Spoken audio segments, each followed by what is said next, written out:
औज़ुबिल्लाहिमिनश्शैतानिर्रजीम बिस्मिल्लाहिर्रहमानिर्रहीम। महताब हैदर एक नए एपिसोड के साथ आपकी खिदमत में हाजिर है। चंद दिन पहले मैंने एक बात की तरफ इशारा किया था कि प्राइम मिनिस्टर इस बात को कंसिडर कर रहे हैं कि वो अपनी काबीना और इकनॉमिक टीम के अंदर बुनियादी तब्दीलियां लाई जाएं। अभी वो तब्दीलियां अनाउंस तो नहीं की गई, ना लाई गई हैं, लेकिन उस प्रोसेस का आगाज़ जो है वो हो चुका है। चूँकि मिनिस्ट्री ऑफ फाइनेंस में जो कोर इकनॉमिक टीम है वो तब्दील हो चुकी है। वो इस तरह से कि आपको याद होगा चंद माह पहले जो अभी इनकम्बेंट सेक्रेटरी फाइनेंस है नवीद कामरान बलोच साहब, उनकी अपॉइंटमेंट की गई वर्ल्ड बैंक में एज एग्जीक्यूटिव डायरेक्टर, और दिसंबर में वो अपनी जो पोजीशन है उसका चार्ज जो है वो ले लेंगे। लेकिन एक अनएक्सपेक्टेड जो है वो तब्दीली इन हालिया 2-3 दिन पहले की गई है। आपको पता है कि अभी एक बोर्ड हुआ है और बोर्ड में काफ़ी सारे ब्यूरोक्रेट्स को जो है वो ग्रेड 22 जो है वो प्राइम मिनिस्टर की अप्रूवल से दिया गया है। उसके बाद जो स्पेशल सेक्रेटरी फाइनेंस थे मोहसिन चंदाना साहब, उनको अनएक्सपेक्टेडली जो है वो तब्दील कर दिया गया है, और तब्दील करके उनको सेक्रेटरी मिनिस्ट्री ऑफ कम्युनिकेशन में लगा दिया गया है। और जो एडिशनल सेक्रेटरी एक्सटर्नल फाइनेंस थे कामरान अफजल साहब, उनको जो है वो स्पेशल सेक्रेटरी फाइनेंस तैनात कर दिया गया है।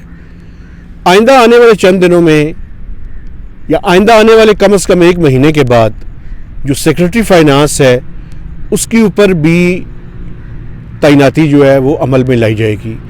तो ये बड़ी बुनियादी तब्दीलियां हैं। ये तब्दीलियां ये इंडिकेट कर रही हैं कि adviser to PM on finance doctor Abdul Hafeez Shaikh साहब की ग्रिप जो है वो आहिस्ता आहिस्ता बतदरीज कमज़ोर होती जा रही है। ये इस बात को इंडिकेट करती है कि जैसे जैसे अब वक्त गुज़र रहा है उनके नीचे से ज़मीन ने खिसकना शुरू कर दिया है। मैं ये तो नहीं कहता कि वो तब्दील हो जाएंगे या उनका पोर्टफोलियो चेंज हो जाएगा, लेकिन ये इस बात को कम से कम ज़रूर इंडिकेट करती है कि बुनियादी तब्दीलियों के प्रोसेस का आगाज़ हो चुका है। अब वो सरवाइव करते हैं या उनकी काबीना के जो बाकी लोग हैं जिनके ऊपर पहले ही क्वेश्चन और सवालिया निशानात हैं, वो सरवाइव करते हैं या नहीं करते, ये प्राइम मिनिस्टर की डिस्क्रिप्शन ज़रूर है। लेकिन आइंदा आने वाले चंद हफ्ते और 1 से 2 महीने दिसंबर तक बड़े ही इम्पॉर्टेंट हैं, और काबीना के अंदर मज़ीद तब्दीलियां भी आ सकती हैं। इसलिए लोगों को, जो मिनिस्टर्स हैं और जो एडवाइज़र्स हैं, उन्हें अपनी परफॉर्मेंस को बेहतर करना पड़ेगा, उन्हें डिलीवर करना पड़ेगा। और ख़ासकर इकनॉमिक फ्रंट पे इस टाइम 2 से 3 इश्यूज़ जो हैं वो सबसे ज़्यादा इम्पॉर्टेंट है। एक महंगाई उस पर सबसे ऊपर नंबर पे है, उसके बाद डेट है, और उसके बाद इकनॉमिक एक्टिविटीज़ की रिवाइवल है।